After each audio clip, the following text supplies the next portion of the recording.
Hello guys, welcome back to profit diaries by Huraira Malik. तो हम बात कर रहे थे मेडिकल बिलिंग की, जिसमें आज हमारा 5th लेक्चर है। लास्ट लेक्चर में हमने स्टेप्स देख लिए थे कि मेडिकल बिलिंग के स्टेप्स क्या होते हैं, हम उनको डिटेल में देख चुके हैं। इस लेक्चर में हमने बेसिकली क्या देखना है, हमने देखना है पेशेंट रिस्पॉन्सिबिलिटी और पेयर्स रिस्पॉन्सिबिलिटी। अब पेशेंट रिस्पॉन्सिबिलिटी में क्या होता है कि जो भी खर्चा होता है अगर वो पेशेंट की जेब से जा रहा है तो हम उसे कहेंगे पेशेंट रिस्पॉन्सिबिलिटी, और वो सारा खर्चा जो कि इंश्योरेंस कंपनी की तरफ से आ रहा है उसको हम कहते हैं पेयर्स रिस्पॉन्सिबिलिटी। ठीक है, तो लास्ट लेक्चर में जब मैंने आपको टर्मिनोलॉजीज पढ़ाई थी वहां पे मैंने आपको एक बात की थी कि यहाँ पे मैं कुछ चीज़ें ना छोड़ रहा हूँ, कुछ चीज़ें मैं स्किप करवा रहा हूँ क्योंकि वो बहुत ज़्यादा इंपॉर्टेंट है, और उन्हीं चीज़ों को आज मैं इस लेक्चर में कवर करने लगा हूँ। ठीक है, क्योंकि ये थोड़ी चीज़ें इंपॉर्टेंट है, ये हमारी ईओबी में भी यूज़ होती है, जब हम बिल बनाने लगते हैं उसमें भी यूज़ होती है, तो ये चीज़ें बार बार यूज़ होती है। इस वजह से मैंने वहाँ पे इनको स्किप कर दिया था और यहाँ पे एक सेपरेट लेक्चर के अंदर ऐड किया है ताकि ये जो टर्म्स हैं उन सारी टर्म्स के अंदर मिक्स ना हो जाए, आप कंफ्यूज ना हो जाए। तो इस वजह से इस सेपरेट लेक्चर के अंदर मैं आपको ये डिटेल में बताने लगा हूँ जो कि बहुत ज़्यादा इंपॉर्टेंट होने लगी है। तो सबसे पहले मैं बात करता हूँ पेशेंट रिस्पॉन्सिबिलिटी। इसमें बेसिकली 3 चीज़ें आती हैं। पहले नंबर पे आता है कोपे, दूसरे नंबर पे आता है को इंश्योरेंस और तीसरे नंबर पे आता है डिडक्टिबल्स। सबसे पहले मैं बात करता हूँ कोपे की। कोपे एक फिक्स्ड अमाउंट होती है जो आप अपने हर विजिट पे देती हैं। जब भी आप हॉस्पिटल, क्लिनिक या अपने फिजिशियन के पास जाते हो वहां पे एक फिक्स्ड अमाउंट दी जाती है पेशेंट की जेब से, जिसे हम कहते हैं कोपे। अब होता क्या है कि जब भी आप किसी इंश्योरेंस कंपनी के साथ अपना अग्रीमेंट करते हो तो उसकी पॉलिसी होती है। अब डिपेंड करता है आप किस पॉलिसी के अंडर, किस पॉलिसी में आप अप्लाई करते हो। ठीक है, फॉर एग्जाम्पल उसने कहा है कि आप जब भी किसी फिजिशियन, जब भी किसी क्लिनिक के पास जाओगे या फिर प्राइमरी हेल्थ केयर के पास जाओगे, आप $5 to $10 पहले पे करोगे। तो आपका जो को पे है वो फिक्स्ड हो गया है कि आप जब भी विजिट पे जाओगे सबसे पहले अपने $5-10 जो भी आपका फिक्स हुई है ना वो आप पे कर दोगे। ठीक है, अब जब डॉक्टर आपका बिल बना के इंश्योरेंस कंपनी की तरफ भेजेगा तो वहां पे वो बताएगा कि भाई इतने पैसे आपके पेशेंट ने दे दिए हैं या इनके इतना को पे ऑलरेडी पेशेंट दे चुका है, तो वो उसमें से निकाल के फिर इंश्योरेंस कंपनी पे करेगी। तो ये होता है को पे, जो कि एक फिक्स्ड अमाउंट है जो कि पेशेंट पे करता है अपने हर विजिट पे, जो कि फिक्स होती है पॉलिसी के अंडर।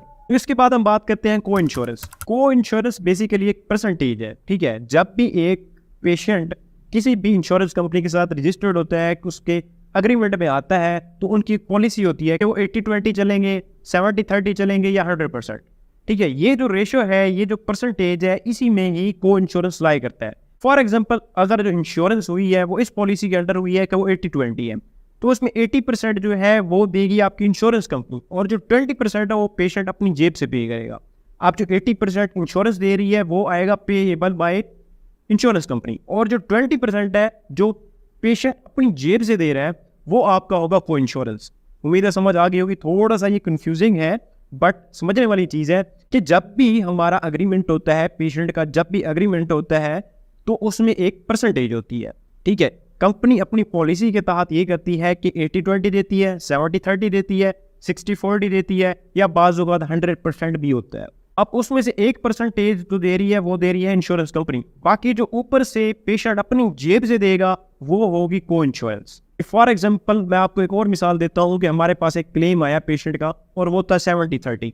इसका मतलब ये है कि 70% दी इंश्योरेंस कंपनी ने और 30% देगा पेशेंट। अब वो 30% जो पेशेंट अपनी जेब से देगा उसको हम कहेंगे को इंश्योरेंस। तो हम चलते हैं अपने थर्ड पॉइंट की तरफ, वो है डिडक्टिबल्स।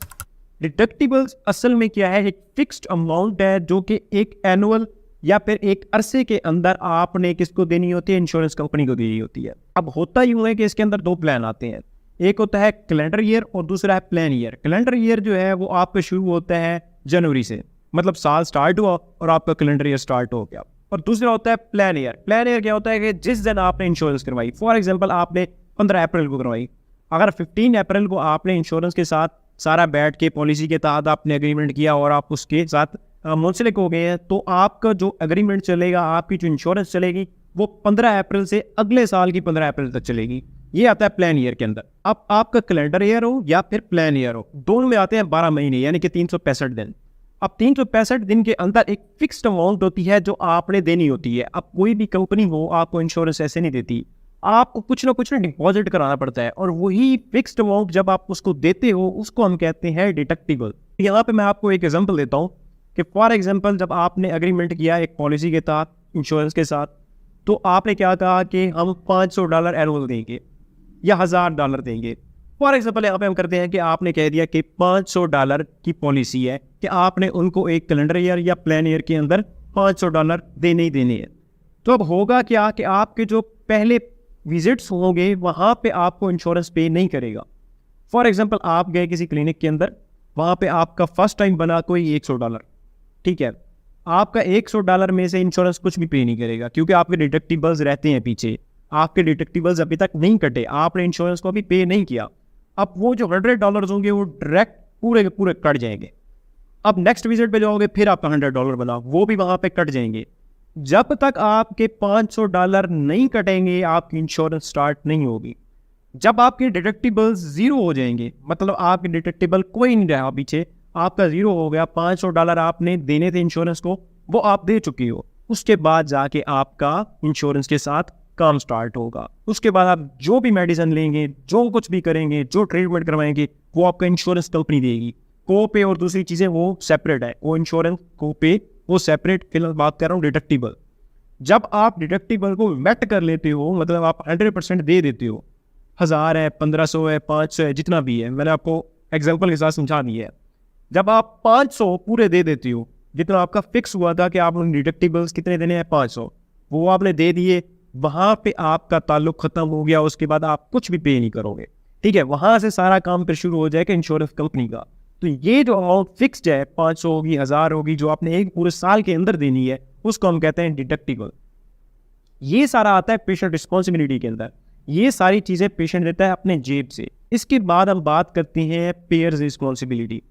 पेयर रिस्पॉन्सिबिलिटी में क्या होता है? इंश्योरेंस रीइंबर्समेंट, ठीक है, कि जितना आपने पे करना है, पेशेंट रिस्पॉन्सिबिलिटी होगी कंप्लीट, मरीज की जो जिम्मेदारी थी वो कंप्लीट हो गई।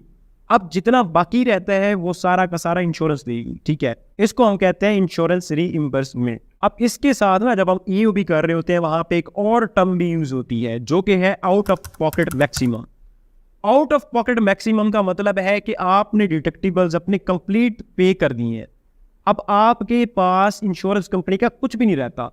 फॉर एग्जाम्पल आपने $1000 देने थे इंश्योरेंस कंपनी को, आपने जिस पॉलिसी के तहत अग्रीमेंट किया था उसमें लिखा था कि आपके जो डिडक्टिबल्स होंगे वो $1000 होंगे। आपने 10 विजिट किए, उसमें हर विजिट में आपने $100 दिए, आपके टोटल हो गए $1000 डिडक्टिबल, जो कि मैक्ट हो चुकी है 100%। अब आप हो चुके हो आउट ऑफ पॉकेट मैक्सिमम। अब आप जब भी किसी डॉक्टर को विजिट करोगे, किसी भी फिजिशियन के पास जाओगे, किसी भी क्लिनिक में जाओगे, आप कुछ भी नहीं दोगे, सारी जो अमाउंट है वो उठा के कौन देगी? इंश्योरेंस कंपनी देगी, क्योंकि आप आउट ऑफ पॉकेट मैक्सिमम हो चुकी हो। आपने सारा जो डिडक्टिबल था वो दे दिया है, आपके ऊपर अब डिडक्टिबल जो है जीरो हो चुका है। तो ये चीज़ है आउट ऑफ पॉकेट मैक्सिमम। जब एक patient out of pocket maximum हो चुका है तो उसकी जेब से ₹1 भी नहीं निकलेगा। तो ये सारी चीज़ें इंप्लीमेंट होती हैं जब हम करते हैं ईओबी, यानी कि एक्सप्लेनेशन ऑफ बेनिफिट्स। बेनिफिट मैं आपको बता चुका हूँ क्या चीज़ है, दोबारा बताने की जरूरत नहीं है। तो ईओबी हम देखेंगे कि कैसे वर्क करता है, कैसे नहीं करता। और दूसरा, ये सारी चीज़ें जब हम क्लेम सबमिट करते हैं, क्लेम को फॉलोअप करते हैं, कुछ इशू आता है, तो सारी यही टर्म्स यूज होती हैं। ये मेन टर्म्स थी, आप इसको बार बार सुनिए, मैंने आपको क्लियरली बताई है, हर चीज़ एग्जाम्पल्स के साथ बताई है। और जो नेक्स्ट लेक्चर होगा उसमें हम क्या करेंगे? हम केस स्टडीज़ करेंगे। मैं आपके सामने कुछ 6-7 ईओबी रखूंगा जिसमें डिफरेंट सिनेरियोज होंगे। उन सिनेरियोज को हम बैठ के सॉल्व करेंगे। जब वो सिनेरियो सॉल्व हो गया आपको पता चलेगा कि भाई को पे क्या है, अच्छा उसके बाद को इंश्योरेंस क्या है, डिडक्टिबल क्या है, वहाँ पे क्या चीज़ इंप्लीमेंट हो रही है, क्या चीज़ नहीं हो रही, ये सारी केस स्टडी के अंदर आएगी। नेक्स्ट लेक्चर जो हमारा होने वाला है उसमें हम यही चीज़ें करेंगे। 6 से 7 मैं आपके सामने सिनेरियोज लेके आऊँगा, उनको फुल एक्सप्लेन करूँगा। अब ये नहीं है कि सारी चीज़ें मैं आपको नोट से समझा दूँ और आप कुछ भी समझ ना लगे, मैं एक रट्टा आपको लगवा दूँ, नहीं, वो नहीं करना। आपको केस स्टडीज़ करानी है, आपको साथ सिनेरियोज बताने हैं कि क्या क्या सिनेरियोज हो सकते हैं। तो नेक्स्ट लेक्चर को बिल्कुल भी मिस नहीं करना, क्योंकि उसमें हम सिनेरियोज देखेंगे, केस स्टडीज़ देखेंगे। तो तब तक अपना ख्याल रखिए, और अभी तक हमारे चैनल को अगर सब्सक्राइब नहीं किया तो यार कर दो, साथ में बेल आइकन को भी प्रेस करो, क्योंकि जब मैं लेक्चर अपलोड करूँ तो आपको नोटिफिकेशन मिले। और अपने दोस्तों के साथ भी शेयर करो, क्योंकि यार मुफ्त की चीज़ है, कोई कर लेगा, किसी का भला हो जाएगा, कोई 2-4 पैसे कमा लेगा तो उसका भी खर्च चल जाएगा। थैंक यू सो मच, अल्लाह हाफिज़।